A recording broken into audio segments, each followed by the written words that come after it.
Scat Pack Bee. This is one of Dodge's most recognizable muscle car emblems, and it goes back to 1968 when Dodge introduced the Scat Pack as a group of its strongest performance cars. It was not one single model.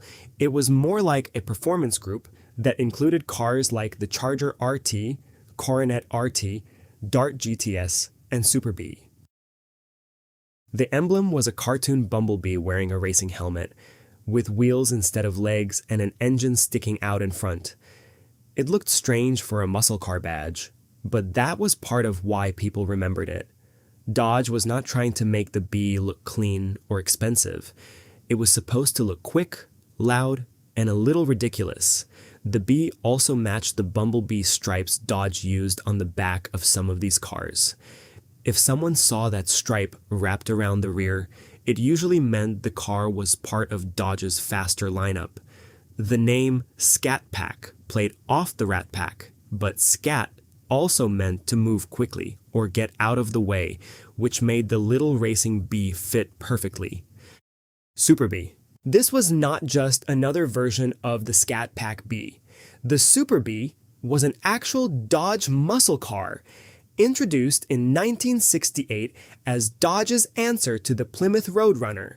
Plymouth had found success with a cheaper, lighter muscle car that focused more on speed than luxury, so Dodge built its own version on the Coronet. The name came from the Chrysler B-body platform, which is where the B part came from. The emblem was based on the Scat Pack Bee, but the Super Bee had its own look and its own attitude.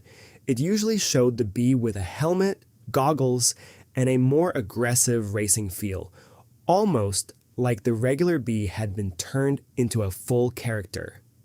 The original Super Bee was simple by muscle car standards. It was made to be fast without being loaded with expensive extras. The base engine was a 383 Magnum V8, and buyers could also get the 426 Hemi, which was one of the most famous engines of the muscle car era. In 1969, Dodge added the 446 pack version, named for its 3 two-barrel carburetors. One of the easiest ways to recognize an old Super Bee is the stripe wrapped around the rear of the car with the Bee logo placed inside it. It looked playful, but the car itself was built for people who cared more about quarter-mile speed than comfort. Hellcat. This is the emblem that turned Dodge's modern muscle cars into something completely different.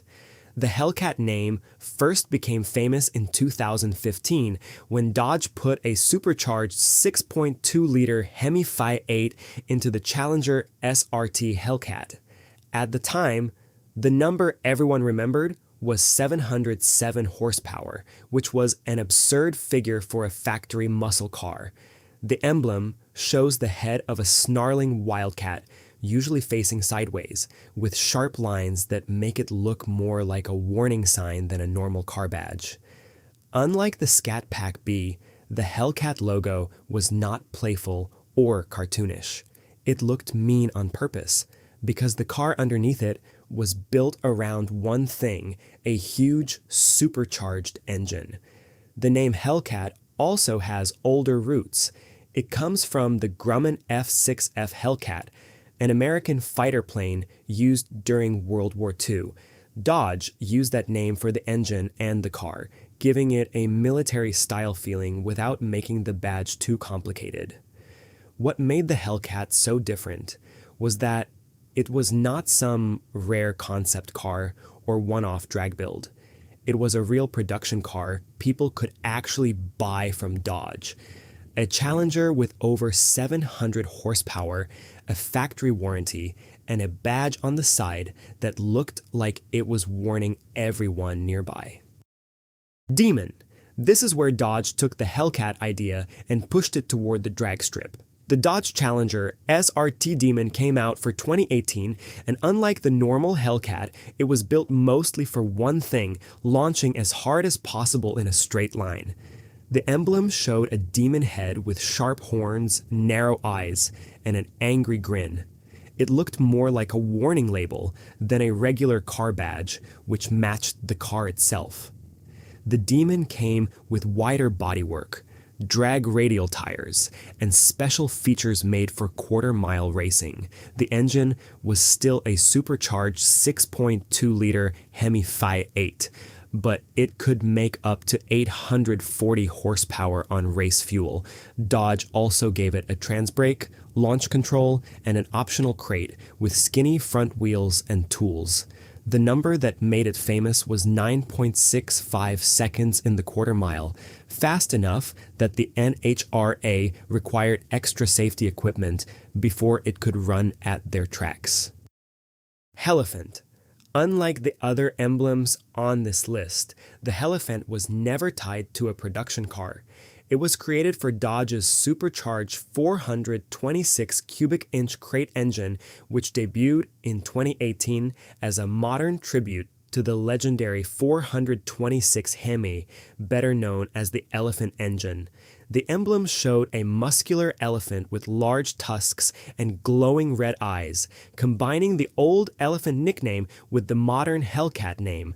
It was one of Dodge's most unusual logos, turning one of the biggest land animals into a symbol for one of its biggest engines.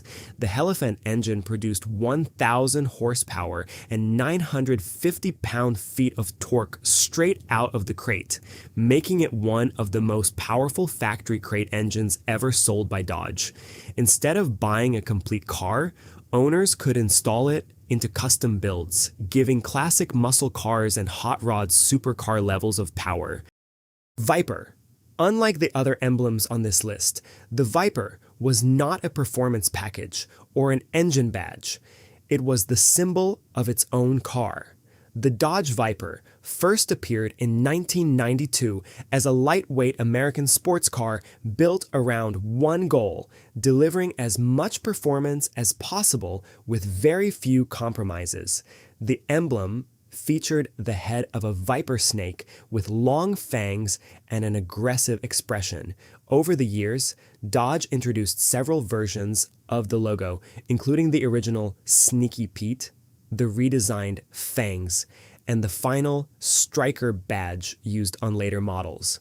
Under the hood was a massive V10 engine, something almost unheard of in a production sports car. Early models produced around 400 horsepower, while the final 2017 Viper ACR made 645 horsepower. Even without a supercharger, the Viper became famous for its raw driving experience, manual transmission, and reputation as one of the most demanding American performance cars ever built.